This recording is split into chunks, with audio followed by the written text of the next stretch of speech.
It's a quick one with Ed Parnell. It's an unsubstantiated rumour going round. There's a paper review. Oh, look, it's substantiated. The Financial Times this morning has several tips for investors. They say not to panic, but it would be a good idea to stuff your money under the bed, inside pillows or under floorboards, just in case, they say. Google are also celebrating after somebody bought something advertised at the top of their rankings in the search engine, and how Telsa are working on self-walking pedestrians. The eye leads with the story of the search for George Galloway's hat, which was last seen blowing off in a tornado caused in no small part by Mr. Galloway's own indignation. There's a competition for readers to submit their child's artwork for scorn and national ridicule, with the prize being a lifetime of neuroses and mental health issues. And you can find out how, despite money and fame, Madonna's fans look a lot better than she does these days. The Mirror poses that age-old question, are pickles sentient? There's an exclusive from an anonymous plumber to the stars about the unusual items he's found blocking their U-bends in celebrities' toilets, and news that the Aurora Borealis can in fact be replicated by waving a blanket at the stars from the ground. The Express is particularly furious this morning, asking why foreigners are allowed to use zebra crossings just like English people, how smoking a pipe can improve the quality of your advice, why Jesus would have voted to leave the EU, but the main story is about Joan Collins' opinion yesterday that single mothers should only get state benefits if they look glamorous enough. The Star has three main stories and an advertisement to win a holiday in your own home.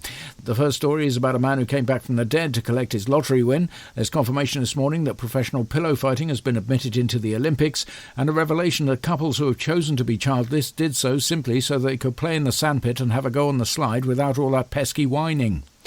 In The Guardian this morning, it's denoting its election time by entirely covering itself in red, thus making it impossible to read anything without feeling like you were in some 1960s acid trip. Among the front page show, Jamie Oliver demonstrates cooking in the Dark Ages. There's a feature on why you should not use hummus as brake fluid. You can also learn how Nick Ferrari rents out his old shirts as wedding marquees. But the main story is the backtrack by Keir Starmer that he will keep the name Labour Party and not change the moniker to People's Revolutionary Socialist Communist Trotskyist Marxist Corbynite Collective Executive following internal advice.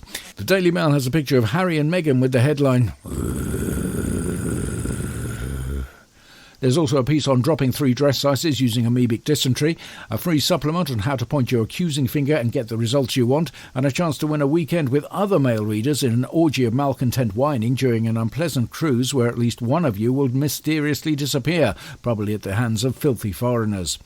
The Telegraph doesn't disappoint with Boris Johnson's column revealing his phobia of plums and how it nearly held him back from high office, a story about a British man who invented carless keys, and how Keir Starmer probably helped out at his mother's animal sanctuary by living on donkey soup, and how, if you ignore defence, education, housing, health, social care, transport, the arts, security, tax levels, corruption, national infrastructure, the economy, public services and immigration, the Conservatives have a pretty good record.